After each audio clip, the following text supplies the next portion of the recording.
following the ideal of what if all of my nutritional elements I could fit into a shaker, basically have as meal powder, but all the different components being available, I recently discovered that you can just get egg powder. Now, egg powder seems to have a protein bioavailability of 1 compared to cooked eggs, which also I think approximate 1.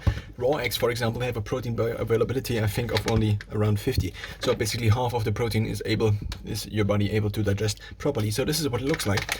And let's say I now have, so I just ate something and it seems to be somewhat reasonable that my body seems to want eggs.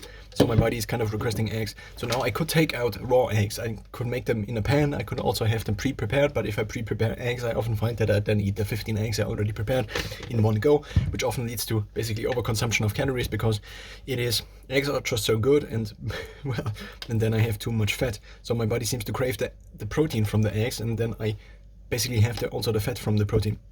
Instead, now what I can do if I have it as a meal shake, of course there is also the possibility of having too much egg powder in here. I now just take the egg powder, which again has a protein bioavailability of 1, and instead of then frying the eggs and then having to clean up the pan, I now just can pour it in here. I also usually add a little bit of salt for everything I drink. So I just close this. And the egg powder obviously does not come in this container here, but in the other container. So I just happen to, for simplicity's sake, pour it in the other container because it is easier to get it out of here. Then I screw this and I just shake it a little bit, and then within a couple of minutes usually, because I also have to put this back into my kitchen cabinet and also this bag into my kitchen cabinet, and sometimes there is a spillover and then I need to clean up the kitchen. Then I can drink this.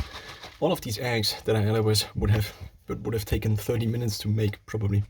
Not only to make, but also to eat and then clean afterwards.